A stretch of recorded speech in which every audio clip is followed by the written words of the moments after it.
Ben ritrovati in diretta alla pagina Born in FVG, il progetto sostenuto dalla Regione Friuli Venezia Giulia che mette in rete i corregionali in tutto il mondo. In questo periodo parliamo un po' della situazione di emergenza, come la vivono i nostri corregionali in ogni angolo del pianeta e poi parliamo anche un po' di come si sono trasferiti, delle storie, delle diverse avventure. Oggi abbiamo Andrea Cammissuli dalla Lapponia. Benvenuto Andrea. Ciao Nicole, ciao a tutti, grazie. Io ho detto prova a vedere se in Lapponia qualche giorno fa c'è qualche corregionale e anche lì siamo arrivati. Esatto. Andrea vive lì da circa 5 anni, lavora nell'ambito turistico, poi ci faremo raccontare qualcosa di più. È friulano, è nato a Gemona del Friuli e poi insomma anche lui ha deciso di intraprendere la vita all'estero e ha fatto anche altri passi prima di stabilirsi a Rovaniemi, questa meravigliosa città, come vi ho scritto riannunciando la sua intervista, la patria di Babbo Natale. Allora Andrea, la prima domanda che ho fatto un po' a tutti in queste interviste è: com'è la situazione in questo momento da voi legata al Covid, ovviamente? Quali sono state le fasi che avete affrontato legate all'emergenza fino a questo momento? Sì, allora, diciamo che adesso stiamo vivendo una fase intermedia, diciamo. In Finlandia, diciamo, il periodo di crisi è iniziato attorno a metà marzo. Il 18 marzo sono state prese le prime, diciamo, regolamentazioni di chiusura delle scuole, chiusura dei locali pubblici. A fine marzo, diciamo, è stata chiusa la zona di Helsinki, la regione di Helsinki, da cui non si poteva entrare, non si poteva uscire, non ci sono state altre limitazioni, ho sempre avuto la possibilità di muovermi liberamente, chiaramente è stato sempre sconsigliato, diciamo, di frequentare luoghi affollati o di cercare di evitare i contatti il più possibile.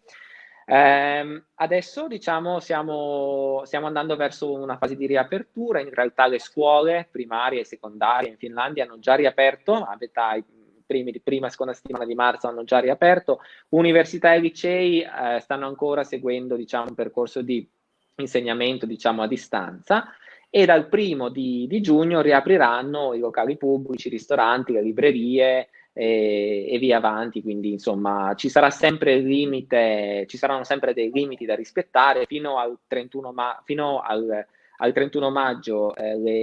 Non si può, diciamo, i gruppi devono essere limitati a meno di 10 persone, mentre a partire dal 1° giugno, diciamo, ci sono i gruppi fino a 50 persone, quindi siamo in una direzione di apertura, ecco, se così possiamo dire. Com'è stata la situazione dei contagi invece delle vittime fino a questo momento?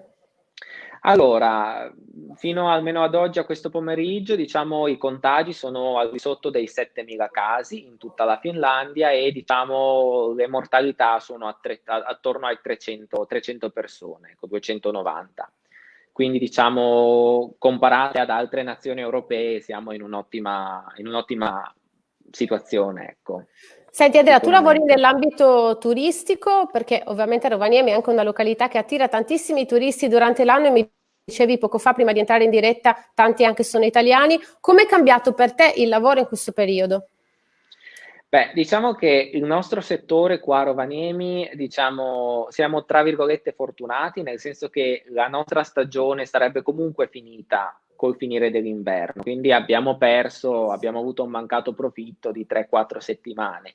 Per quanto riguarda il mio ufficio, noi abbiamo chiuso l'ufficio a fine marzo, come tutto all'interno della città, e ognuno si è trasferito a casa e abbiamo lavorato da casa. In Finlandia, diciamo, è molto gettonato il lavoro, diciamo, da casa propria, e abbiamo avuto tutto quello di cui avevamo bisogno, insomma, per lavorare da casa.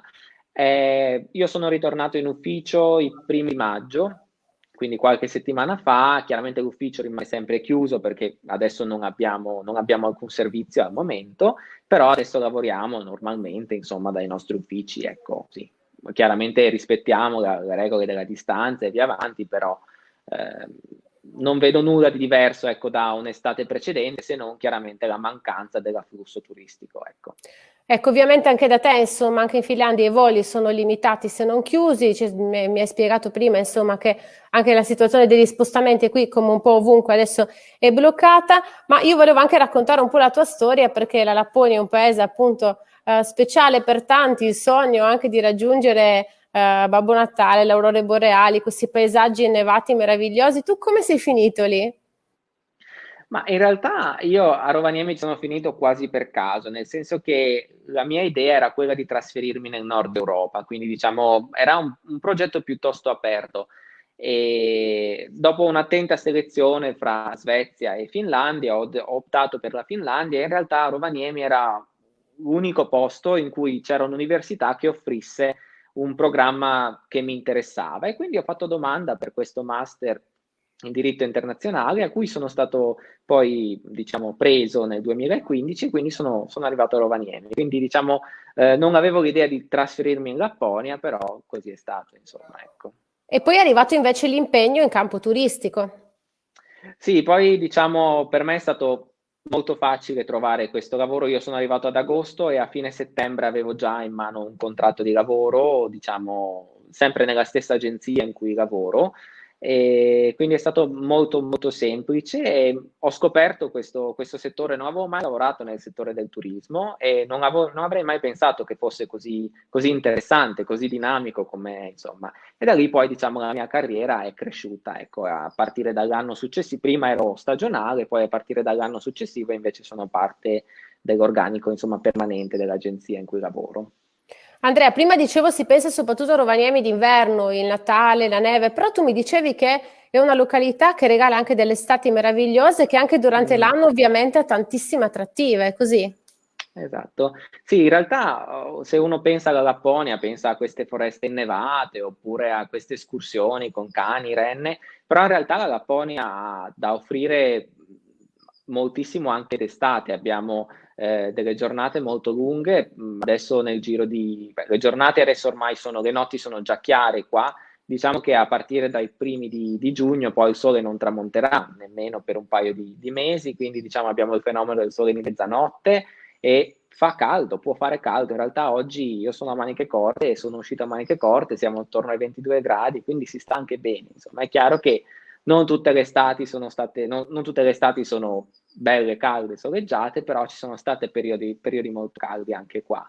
Ed è bella la freschezza dell'aria, la purezza dell'aria, la possibilità di raggiungere, diciamo, c'è acqua un po' dappertutto, fiumi, laghi, sono a portata, io ce l'ho a 200 metri da casa, quindi se proprio faccio le scale 200 metri e sono già lì a avere la possibilità di rinfrescarmi. Quindi diciamo offre molto anche d'estate e soprattutto non è caotica come durante l'inverno, insomma, ecco, c'è molta meno gente.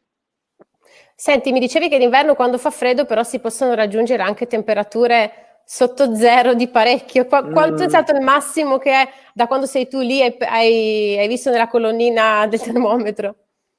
allora, la temperatura più bassa che io ho sperimentato era, penso, il primo anno, quindi nel 2016 è stata meno 38. Non è Però, durata molto, un paio di giorni in realtà, però quella è stata la temperatura più bassa. In realtà sia quest'anno che l'anno precedente sono state annate abbastanza tiepide, con tiepide dico insomma che abbiamo raggiunto i meno 25, meno 27, insomma, però non si è andati sotto i meno 30, ecco.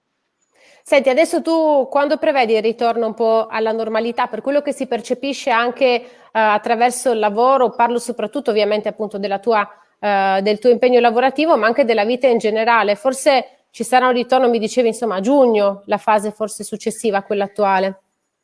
Sì, diciamo che beh, c'è da dire che l'estate per noi è sempre stata un periodo in cui il turismo, diciamo, nazionale era la parte, diciamo, maggiore e diciamo che abbiamo già abbastanza clienti che vengono per dei fine settimana, noi gestiamo degli chalet, quindi diciamo questo già si vede che qualcosa si sta muovendo. Chiaramente Rovaniemi è famosa d'estate anche per tutti gli eventi che quest'anno purtroppo sono stati cancellati perché non si possono fare, non si sapeva come le cose sarebbero poi andate. Quindi io penso che adesso se col 16 di giugno o col 15 di giugno ci sarà un'ulteriore apertura, io prevedo che per l'autunno si possa tornare a una nuova normalità. Certamente non si tornerà alla normalità di prima, però sarà una nuova normalità, insomma, ecco. Senti Andrea, in conclusione, sei felice della scelta che hai fatto, anche un po' insomma diversa da tanti corregionali che molte volte si riversano soprattutto nelle capitali, anche quando si cerca un lavoro o anche l'università. Tu hai fatto questa scelta un po' particolare, sei contento, sei felice, la rifaresti? Sì, sì, sono molto contento, sono molto felice della mia scelta. Io sì, mi sono ambientato, insomma, qua facilmente. Forse il primo anno è stato quello un po' più complicato perché comunque la cittadina era piccola, è una cittadina piccola che è cresciuta molto e sta crescendo molto, però all'inizio non c'erano proprio tutti i servizi, invece adesso sì, si sta bene. Sì, sì, non mi sposterei in una capitale al momento, ecco. Quindi te ne stai lì bello, nonostante gli inverni rigidi, beh, hai una natura meravigliosa, mi hai Esatto, detto, è così. esatto. Sì, sì, sì, certamente. Bene, Andrea, allora grazie anche per questo tuo collegamento, per averci raccontato un po' la situazione in questo momento a Rovaniemi. Io ti faccio un in bocca al lupo per tutti i tuoi impegni futuri e il Crepi? tuo lavoro e speriamo di vederci magari in Lapponia. Certo, benvenuti e grazie per questa opportunità. Un saluto, ciao Andrea. Ciao, ciao a Ciao, tutti, ciao. ciao.